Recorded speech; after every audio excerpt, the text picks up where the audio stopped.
up, guys, and welcome to another episode of Triggered! Yes, at nagbabalik tayo ulit dito sa Dear Claws. May kikain ulit kami dito at wag na natin patagalin pa. Sigurado nakikita nyo na yung mga kasama natin dito. Friends of the show and mga kasama ko rin sa coming soon. Wag kang titingin. Eto na, Sofia and Allen, mga kapuso. Hello! Hi, mga kapuso! Hello, grabe energy nyo ah. Diba? Gulat ka, no? Mas energy pa. Oo, tama. Okay, again. Again. 1, 2, 3, and... Hello! Ba, ganun dapat? Ganun energy? Pa-showtime na yun. Medyo pa What's up, madlang people na yung datingan dun, ha? Gulat ba kayo sa energy namin Oo dito? naman. Pero, Kulang pa nga yun eh, kasi wala tayong ibang guest eh. Oy, pero thank you so much Thank you so much pag-invite sa amin. Kasi talagang iniidolo namin kayo, napapanood namin yung mga episodes nyo sa... Talaga lang. Sige nga. Guys na binabola yung host. Kaya kayo, apaka-plastic. Yun yun, para hindi matanong ng mga unexpected. Mga controversial. Mga controversial. Oo eh, pero actually mamaya upcoming pa, kakain tayo mamaya. We're gonna talk about the food. We're gonna eat while we're talking. Pero bago natin simulan yun, while waiting for it, eto, tinatanong namin sa bawat guest namin, what triggered you today? Yes. Kahit ano, anything na nag-trigger sa'yo ng baka happiness or baka galit ka, anything that triggered something in you. Feeling ko ready na si Sophie sumagot niya. Wow! Wait, nag-iisip nga ako. Ako feeling ko may sagot si Allen dito eh. May nakwento siya sa akin tungkol sa biyahe niya dito eh. Ayay! Ano ba nangyari, tol? Ano Hindi, nangyari? kasi Kwentuhan kanina, medyo malala yung allergy ko kanina. So, pag gising ko, ang kati ng mata ko. So, sobrang pula niya talaga kanina. Buti na lang kay Jeff, thank you. Meron siyang Shoe glue? Lagay sa mata. Mighty Band? Panlagay sa mata, so nilagay ko. Kanina, so nung sinundo ako nila Sophie, dinaanan nila ako, sumabay kasi ako sa kanila. Sabi ko, Sophie, mag-idlip muna ako, Aki, ha? Idlip muna ako. Tapos, parang wala pang 50 seconds ata. Nagising ako, dito lang kami sa location. Ang lapit lang pala sa bahay ko. Sa kabilang kanto lang siya. Sa kabilang kanto lang pala. Kaya nga lakarin eh. Oo. Tawid lang. Sabi ko, idlip muna ako, ha? Pag Aki, dito na tayo. Ha? Panaginip. Pucha, pumikit lang ako, ha? Ganun ba yung kalala yung allergy ko para hindi ko maramdaman yung nangyari? Di ba? Parang ganun eh. O yan, para sa allergy suwari, dito na ilang sa food natin. Kasama natin ngayon ang nagsaserve sa atin, Kuya Joel. Kuya Joel? Kuya Joel, ano ba to? Joel. Ano itong hinanda mo para sa amin, Kuya Joel? Oh. Uy, di na pala. Laing and steak. Guys. Yung drinks, ano yung drinks natin? Laing beside me. Midnight Aurora and Winter Blush. Okay, susubukan natin yan, no? O yung iba, habang sumasagot yung iba, ikaw, so, what triggered you today? Nung tinanong ako anong wellness ng steak gusto ko, na-trigger yung gutom ko. Gusto ko kumakain. Oh, ito. So, Actually, let's narinig serve ko. the food na. Kakain pa rin ng steak. Ikaw, tol. Siyempre. Ikaw, Jeff, ano yung what triggered you today?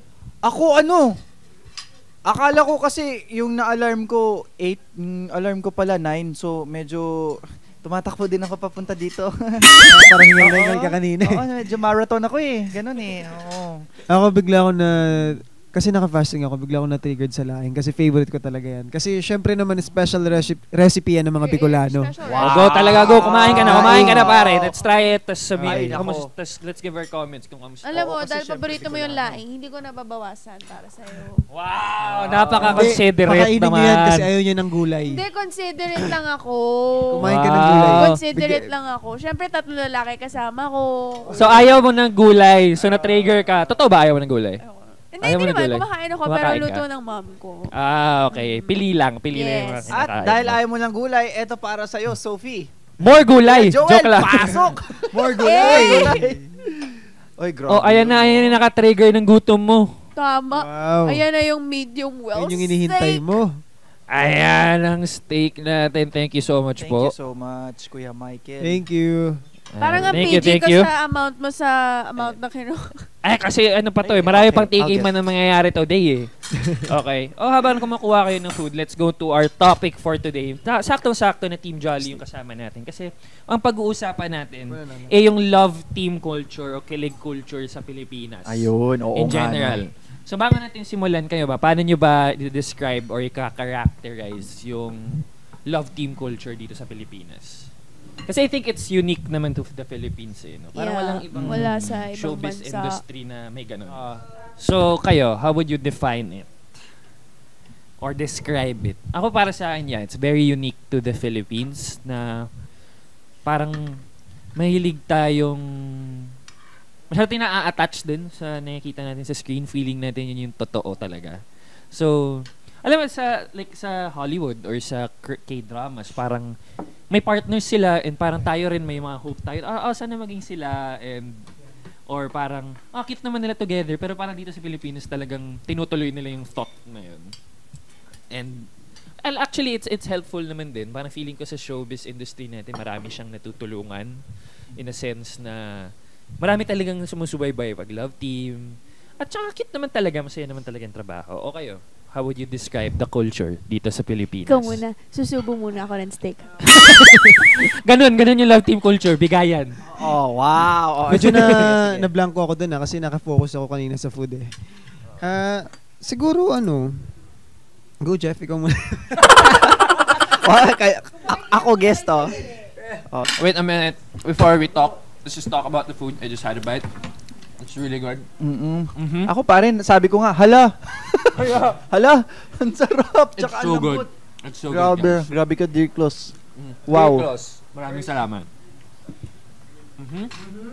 Kamusta? Parang alam mo na sinasagot ako. Hawakan mo kaya yung mic mo. As a love team ba, nagsishare din kayo? Kunwari, may isang drink, ganun. Ginagawa niyo ba yan? Actually, Ginawa niya ba yun yung for me kagandahan. Kasi Yun yung kagandahan. hindi kasi Nagsishare kayo every ng time tipid? hindi Oo, tama. every time hindi ganoon. Every time na kumakain kami kasi si Sophie hindi niya nauubos. So Ah! before nung nagkakilala pa lang kami, medyo marami ako order. So ngayon, medyo sanay na ako na ito lang yung order ko kasi may matitira yan ako kakain. Mas tipid. Finisher ka, si Kaya nga finisher. janitor fish eh. Oo. Sige, subukan mo muna Finisher. pare. Sige. Tapos balik tayo din sa question natin kanina. Go, kamusta? For you what? Sobrang matamis siya. Matamis. Pero ano yung lasa? Strawberry ba? Ano yun? Watermelon? Tama Parang ba berry ako? flavor? Parang ganun. Berry flavor. Lychee ata. Parang Lychee. Lychee. Okay. Oo, ganun. Okay. Tama na. Tama na. Kain. Okay. Eto na. Oy. Okay na. And eto, sakto na matatapos kayo kumain kasi welcome natin yung guest natin Natin. for today, Thea Basti! Ang ganda ng pasok mo, kakatapos lang nung Welcome kain. sa guest Welcome natin. po, welcome po. Welcome. Kakatapos lang nung kain, ang ganda ng pasok Okay, mo. sit down po. Yan. Welcome sa Ay. guest natin. Grabe Ay, yun. pero ready naman. Hi. Ayan. How is it? How are you? Thank you so much. Welcome to Triggered. Thank you for having me. Thank you so much. Kakarating lang. So, dapat itanong mo ata sa kanya na yung nag-triggered sa kanya. So, Okay. sa'yo, Thea, we just asked the question. So, ikaw, what triggered you today? Bilang kakarating mo lang. Na-trigger ako na hindi ako nag-set na alarm. Hindi na-trigger yung gising mo. Hindi Hindi na-trigger. na-trigger yung gising ko. Nangyari na ba yun sa inyo? Yung pag-uwi ninyo, nakatulog na lang kayo, tapos pag gising ko talaga, Makangarag ka talaga. Triggered ka agad. yes. Go. You should try the food while we Basa continue. yung